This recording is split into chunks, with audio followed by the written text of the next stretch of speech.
Hi guys, welcome to വീലേൻ. Greek Roman ഇതിഹാസങ്ങളിലെ ഓരോ ദൈവങ്ങളുടെയും പേരിൽ അറിയപ്പെടുന്ന സൗരയൂഥത്തിലെ ഓരോ ഗ്രഹത്തിലൂടെയുമുള്ള നമ്മുടെ യാത്ര സൗരയൂഥത്തിലെ അവസാനത്തെ എട്ടാമത്തെ ഗ്രഹമായ നെപ്റ്റ്യൂണിൽ എത്തിച്ചേർന്നിരിക്കുകയാണ്. സൗരയൂഥത്തിലെ ബാക്കി എല്ലാ ഗ്രഹങ്ങളെയും നമ്മൾ ടെലിസ്കോപ്പിൻ്റെയും നഗ്ന നേത്രങ്ങളുടെയും സഹായത്തോടു കൂടി കണ്ടെത്തിയപ്പോൾ ഭൂമിയുടെ ഓരോ സ്പന്ദനവും കണക്കിലാണ് എന്ന് പണ്ട് ചാക്കോ മാഷ് പറഞ്ഞതുപോലെ നെപ്റ്റ്യൂൺ എന്ന ഗ്രഹത്തിൻ്റെ സാന്നിധ്യം നമ്മൾ തിരിച്ചറിയുന്നത് 1846 ബ്രിട്ടീഷുകാരനായ ജോൺ കൗച്ച് ആദംസും ഫ്രഞ്ചുകാരനായ ഉബ്രൈൻ ലേ വാരിയറും യുറാനസിൻ്റെ ഓർബിറ്റിനെ കുറിച്ച് നടത്തിയിട്ടുള്ള മാത്തമാറ്റിക്കലായിട്ടുള്ള പഠനങ്ങളായിരുന്നു. സാധാരണഗതിയിൽ മറ്റ് ഗ്രഹങ്ങൾ സൂര്യനെ വലം വയ്ക്കുന്ന പാതയിൽ നിന്നും തീർത്തും വ്യത്യസ്തമായ ഒരു ഓർബിറ്റിൽ കൂടിയായിരുന്നു യുറാനസ് സൂര്യനെ വലയം വെച്ചുകൊണ്ടിരുന്നത്. യുറാനസിൻ്റെ ഈ ഇറഗുലാരിറ്റി ഉണ്ടാകാനുള്ള കാരണം മറ്റേതോ ഗ്രഹത്തിൻ്റെ ഗുരുത്വാകർഷണം യുറാനസിൻ്റെ ഓർബിറ്റലിനെ സ്വാധീനിക്കുന്നുണ്ട് എന്ന തിരിച്ചറിവിൽ നിന്നുമാണ് നെപ്റ്റ്യൂൺ എന്ന ഗ്രഹത്തിൻ്റെ സാന്നിധ്യം നമ്മൾ ആദ്യമായി തിരിച്ചറിയുന്നത്. അതിലേക്ക് പോകും മുമ്പ് നമ്മുടെ ചാനലിൻ്റെ ആദ്യത്തെ ഗീവവേ നടത്തുവാനായി നമ്മൾ തീരുമാനിച്ചിരിക്കുകയാണ്. ആദ്യത്തെ ഗീവവേ ആയി നമ്മൾ നൽകുന്നത് ഒരു സ്മാർട്ട് വാച്ചാണ്. അപ്പോൾ ഇതിലേക്ക് നിങ്ങൾ ചെയ്യേണ്ടത് ഇത്ര മാത്രം: ഈ വീഡിയോ ഉൾപ്പെടെ അടുത്ത ഒരു മാസത്തിനുള്ളിൽ വരുന്ന ഏതെങ്കിലും ഒരു വീഡിയോയ്ക്ക് നിങ്ങൾ കമൻറ്റ് ചെയ്ത് ആ കമൻറ്റും നിങ്ങളുടെ കോൺടാക്റ്റ് നമ്പറും നമ്മുടെ ഒഫീഷ്യൽ ഇമെയിൽ ഐ ഡി ആയിട്ടുള്ള veinspireyou@gmail.com നിങ്ങൾ അയച്ചാൽ മതിയാകും. അതിൽ നിന്നും ഒരു വ്യക്തിയെ അടുത്ത മാസം 15-ാം തീയതി നമ്മൾ ഈ ഗീവവേയുടെ വിന്നറായി തിരഞ്ഞെടുക്കുന്നതായിരിക്കും. ശരി, അപ്പോൾ നമുക്ക് നമ്മുടെ വീഡിയോയിലേക്ക് തിരിച്ചു പോകാം. 1846 സെപ്റ്റംബറിൽ ഉബ്രൈൻ ലേ വാരിയർ തൻ്റെ മാത്തമാറ്റിക്കൽ പ്രെഡിക്ഷൻസിലൂടെ നെപ്റ്റ്യൂൺ എന്ന ഗ്രഹത്തിൻ്റെ സാന്നിധ്യം തിരിച്ചറിയുകയും ജർമ്മനിയിലെ ബെർലിൻ ഒബ്സർവേറ്ററിയിലെ ജോൺ ഗല്ലേക്ക് ഈ വിവരങ്ങൾ കൈമാറുകയും ചെയ്തു. ആ കത്ത് ഗല്ലേക്ക് ലഭിച്ച രാത്രി തന്നെ അന്ന് അദ്ദേഹം നടത്തിയ വിശദമായ നിരീക്ഷണങ്ങൾക്കും പഠനങ്ങൾക്കും ഒടുവിൽ ശാസ്ത്രപരമായി നെപ്റ്റ്യൂൺ എന്ന ഗ്രഹത്തെ കണ്ടെത്തുകയും ചെയ്തു.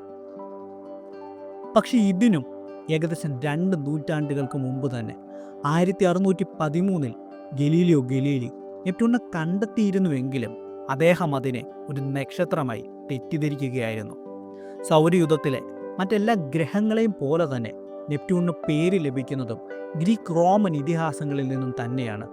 ഭൂമിയിൽ നിന്നും ടെലിസ്കോപ്പുകളുടെ സഹായത്താൽ നമ്മളതിനെ വീക്ഷിക്കുന്ന സമയം നീല നിറത്തിൽ കാണപ്പെടുന്നതിനാൽ സമുദ്രങ്ങൾക്ക് സമാനമായ ഈ കാഴ്ചയെ തുടർന്ന് റോമൻ ഇതിഹാസങ്ങളിലെ സമുദ്രങ്ങളുടെ ദേവനായ നെപ്റ്റ്യൂണിൻ്റെ പേര് ഈ തണുത്ത ഭീമന് നമ്മൾ നൽകുകയായിരുന്നു.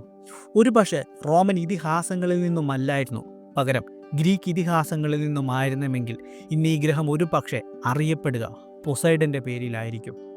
സൗരയൂഥത്തിൽ തന്നെ അനേകം നിഗൂഢതകൾ ഒളിപ്പിച്ചു വെച്ചിട്ടുള്ള ഗ്രഹങ്ങളിൽ ഒന്നുകൂടിയാണ് നെപ്റ്റ്യൂൺ.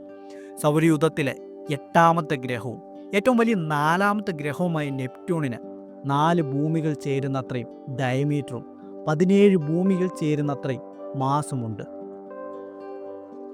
സൂര്യനിൽ നിന്നും ഏകദേശം 4.5 ബില്യൺ, അതുമല്ലെങ്കിൽ 30.1 ആസ്ട്രോണമിക്കൽ യൂണിറ്റ് അകലെ സ്ഥിതി ചെയ്യുന്ന നെപ്റ്റ്യൂണിന് സൂര്യനിൽ നിന്ന് വലം വയ്ക്കുവാനായി മാത്രം 165 വർഷങ്ങൾ വേണ്ടി വരും.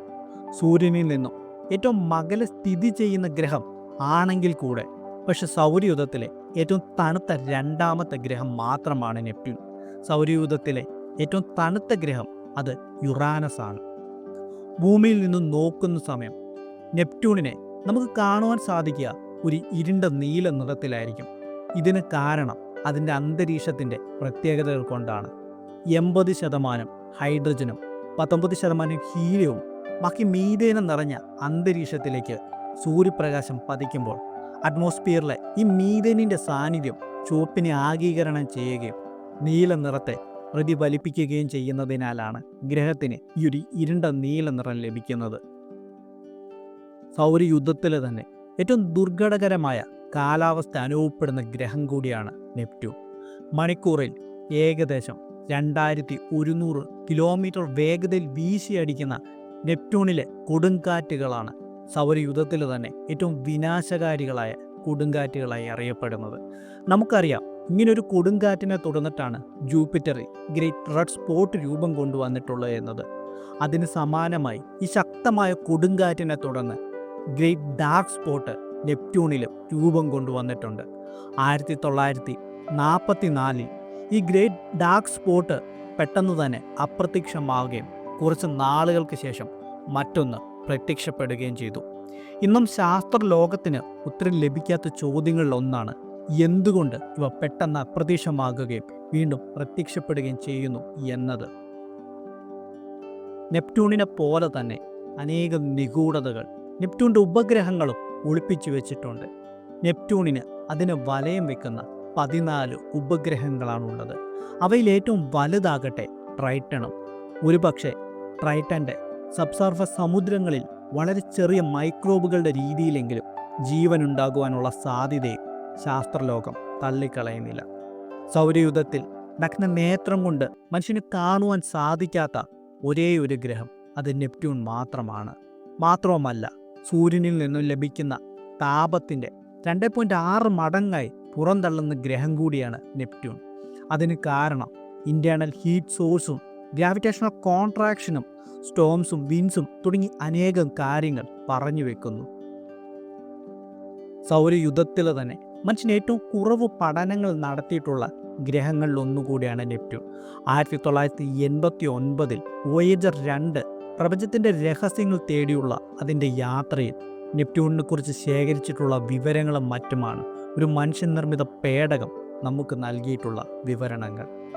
ഒരു കാലത്ത് നെപ്റ്റ്യൂണിൻ്റെ ഉപഗ്രഹമായിരുന്ന ട്രൈറ്റൻ കൂപ്പർ ബെൽറ്റിൽ ഉണ്ടായിരുന്ന ഒരു ചിഹ്നഗ്രഹമായിരുന്നു. പിന്നീട് ഏതോ കാലത്ത് നെപ്റ്റ്യൂണിൻ്റെ ഗുരുത്വാകർഷണം അതിനെ അതിൻ്റെ ഉപഗ്രഹമായി മാറ്റുകയായിരുന്നു. അതിനെ തുടർന്ന് അതിന് റെട്രോഗ്രേഡ് മോഷനും ഉണ്ടാകുവാനായി ആരംഭിക്കുകയും ചെയ്തു. അപ്പോൾ ഇത്രയുമാണ് നെപ്റ്റ്യൂണിനെ കുറിച്ച് നമുക്ക് അടുത്തറിയുവാനുള്ളത്. അപ്പോൾ ഞാൻ ഈ വീഡിയോ കൺക്ലൂഡ് ചെയ്യുന്നതിന് മുമ്പ് നമ്മുടേത് വളരെ ചെറിയൊരു ചാനലാണ്. നിങ്ങളുടെയൊക്കെ സപ്പോർട്ട് ഉണ്ടെങ്കിൽ മാത്രമേ നമുക്ക് മുന്നോട്ട് പോകുവാനായിട്ട് സാധിക്കുകയുള്ളൂ.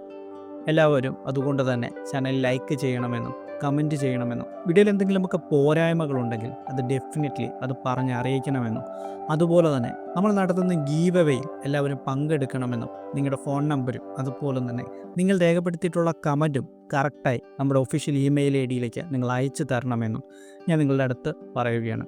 അപ്പം ഇനി വീഡിയോ കൺക്ലൂഡ് ചെയ്യുവാണ്. എല്ലാവർക്കും നമുക്ക് അടുത്തൊരു വീഡിയോയുമായി കാണാം. Tata, bye bye. എല്ലാവരും സന്തോഷത്തോടു കൂടി ഇരിക്കുക.